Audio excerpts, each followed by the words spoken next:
It's always exciting for us here at The Pillow to have works on the program that have an origin story that takes place part at The Pillow as well. And the two last works that we saw, both were developed in part here. And so I want to start exploring those and how your residencies here help to feed that work. So we'll start, let's start with the first one that we saw, which was the first work in the second half of the program. It was called Opulence into Part 2, created by Jodi Melnick and with Sara. Yes, we met at Dance Space. We did a platform together with two other dancers, and it was sort of my introduction into downtown modern dance in a way. I never danced barefoot. I never danced in silence. I had never danced as not a ballerina. And she introduced me to this and sort of opened my world up. So after that, I was offered a residency here, and they asked, who do you want to work with? And I said, I didn't have a second thought. It was Jodi Melnick. Like, I had to work with her because I wanted to get inside of her process of how she makes work and how she feels her body works, which is so different than how I work. And we just made material, and we didn't have the pressure of having to create a piece, which is also different for me because at New York City Ballet, we have to create a piece and it has to go on stage. It's not we have time to just maybe put it on the back burner. It's you make it, it has to go on stage and be performed in front of critics, 2,500 people at a certain date. But with this, it was just go and make whatever you want. And after the 2 weeks, it really transformed me in a way that I didn't expect. And then when we got back to the city, it was commissioned as a work, and that was New Bodies, and we danced it at the Guggenheim and at Spoleto Festival in South Carolina. And then when Pam and I were speaking about what this program would be, she's like, who do you want to work with? And I said, Jodi Melnick. Because it had been a while, and in that piece, we didn't actually dance on stage together. She came on stage at the end and was with us in this chair situation, but I never experienced dancing with her on stage, and that was always a dream of mine when we were first working together. So that's how this sort of came about. It's not as one-sided. It's not that she knew very little and I gave her all this. It was a very mutual, when we started working, it was very clear what she was bringing to me, this expertise and refinement and open-mindedness and willingness and a very similar discipline and exploratory nature that I've always had myself. So it's not just one-sided, as she says. But I was very reticent. I actually said no when she asked me to come to the Pillow, because my understanding was she wanted me to make a ballet piece for her and these two other dancers from New York City Ballet, Gretchen Smith and Jared Engel. And not that I'm not interested in making a ballet for a company, but I'm still dancing and performing, and I didn't want to just give all that to them and not have a relationship to my own body in the work. And Sara immediately said that's not what she was interested in. She was interested in how I would begin a process. Don't alter it for them, just how I would begin a process, and that's what we did. We came into the studio here, and after they did their bar and their warm-up, because we have to have some kind of comfortability to begin moving and a little safety, we started how I would start, with on the ground, rolling, walking, pedestrian movement, somatic work, and there was no judgment. There was really just okay, and they took it very seriously. It's very serious, what the rolling around, and I mean it's very serious, intense, deep, thoughtful, historical work that makes that the world I come from, and being in the studio with other choreographers, who some of them are here today, I see that I spend so much time with. Since then, when we started this process, I always start alone, always alone. I'm addicted to the loneliness and the singularity of making work in the studio. And Sara kind of insisted being with me from the very beginning. Like the beginning, when I just bring my stuff to the studio and sit there and lie on my back until I want to get up. And there she is. I'm like, she's there. I'm like, Sara Mearns is in the studio, and I'm lying on my back like scratching my foot, like I'm not doing anything yet. And then I would start to do, and she was there, just as I had been with other choreographers, not judging, and when something would happen, I would codify it and teach it or go on, and if we didn't get it, again, there was no pressure for me that I had to impress her or throw movement or count it, or she just wanted to be in the studio with me. So that was And also since, 15, we've become very, very good friends, and I consider her a mentor, and half the time we just sit there and talk. It's like a therapy session. Warming up too. I mean, we're always moving. We're moving, but we're like doing exercise and being like, oh my God, it's a very therapeutic thing. So that's also why I feel like we have a very strong connection when we get on stage, because I feel like we've been through a lot together, and I've learned so much from her that I feel so comfortable being on stage with her. And Honji, the second of the commissioned works that we saw tonight, which concluded the program, was number 1. It's a beautiful dialogue between you two.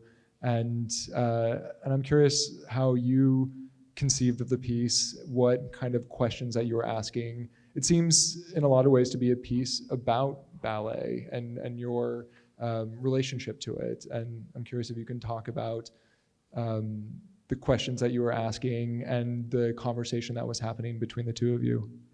It's funny because I'm exactly the opposite of Jodi.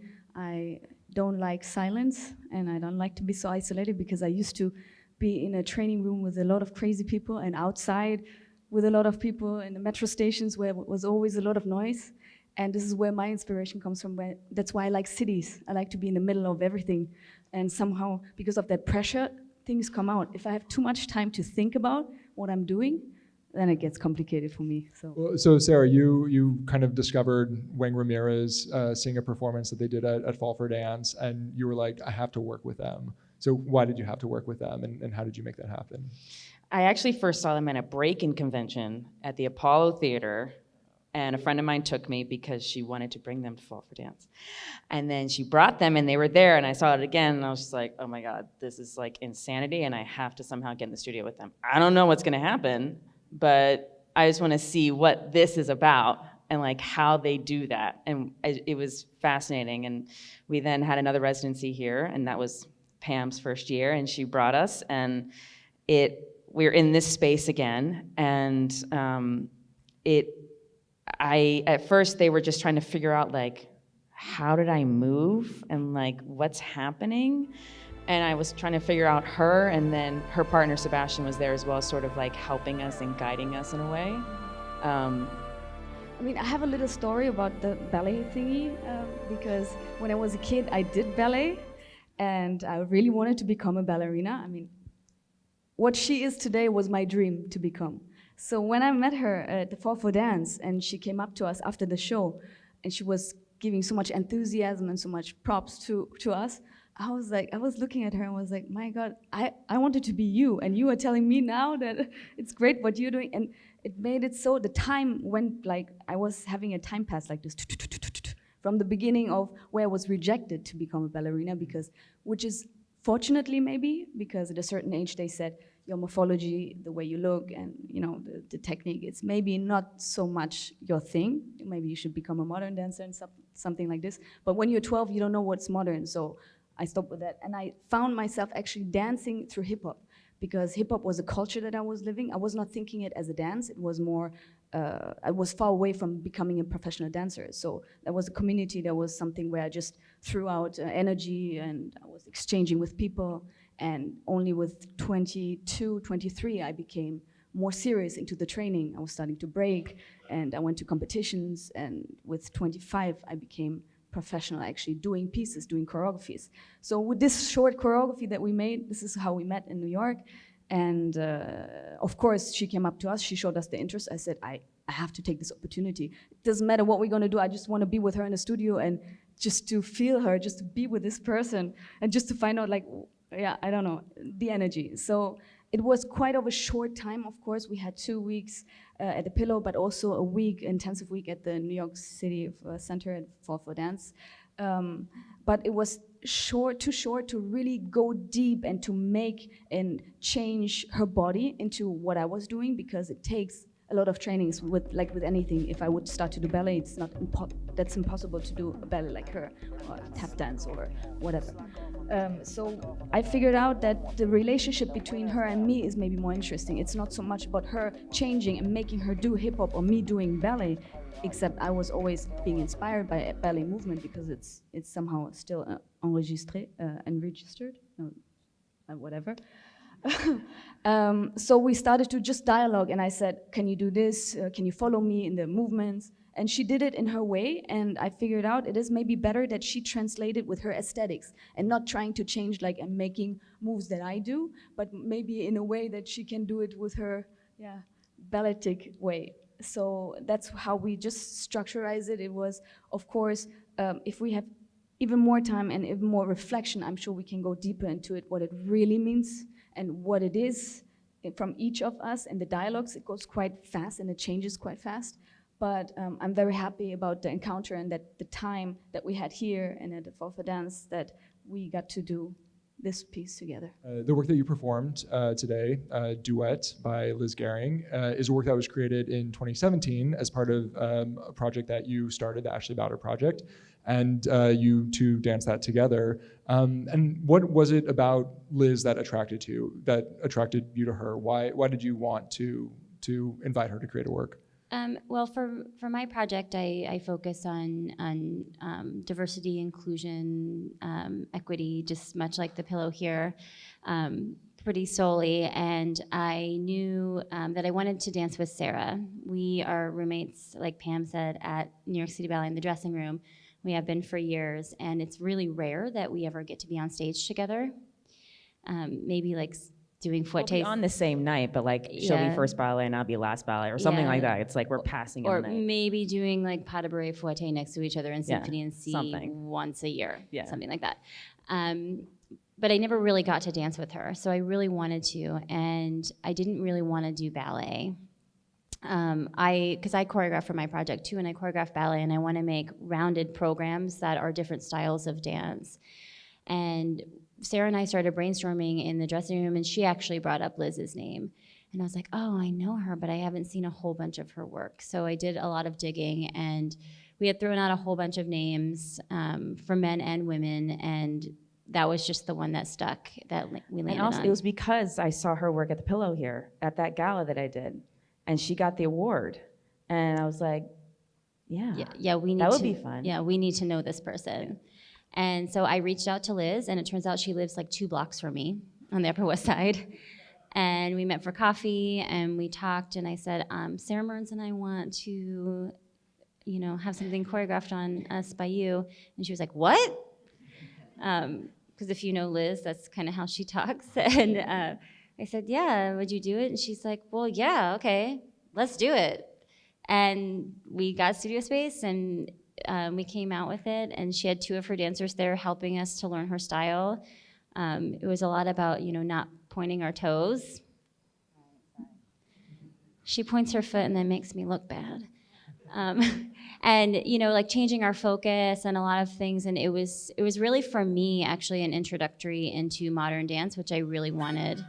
And Liz was just so great in being patient and working with us day after day. And we go, is that it? And she'd be like, let's just do it again. I think when I originally commissioned the piece and was talking to Liz, I made it very clear that I wanted to make a piece that was adaptable to men and women, and that either role could be performed by either sex. So when we did it in 2017, it was us, and then I revived it in 2018 for the Joyce Ballet Festival, and it was performed by 2 Black men. So it was about as different looking as you could get. And it was really successful there. And then having the opportunity to do it again, I think, was really nice. But I do think it's very rare for just 2 ballerinas to be on the same level, dancing together. And I think the most interesting thing for me in the piece is that at the beginning, you kind of don't know what's going on. We're doing 2 solos. We're not really looking at each other or relating to each other. And then as the piece goes on, it's about 11 minutes. We kind of meet up a little bit, and then one goes away, or then we're suddenly doing the same step or echoing the step. And then all of a sudden we're together in the corner in the section we call spa, because it sounds like spa music. And then by the end, we're really interacting and smiling at each other. And I think it's an ongoing dialogue between us. It's sort of like the relationship we have, because sometimes we're like in our dressing room, we're like ships passing in the night. It's like one comes in, one goes out. Sometimes we're in there forever by ourselves together doing nothing and laying on the floor, and that's our spa section. And you know, sometimes we're just like, hey, I gotta go, and other times we giggle together, and I think it's just really indicative of our relationship, but also maybe just female companionship. You know, going into this program, I have to say I was very scared. I mean, I knew I wanted to do all of this, and this was all very, very important to me, and these women around me are very, very important to me, and not just as dancers and artists, but as friends, and you know, celebrating what we do together is, I wouldn't be here without them. I call it our show, it's not my show, and I know Jodi hates when I say that, but it is really our show, and you know, I want to continue doing things like this because, you know, it's important that I dance and perform with colleagues and artists that I really are inspired by and I'm admired, and that are important to me and also the dance world.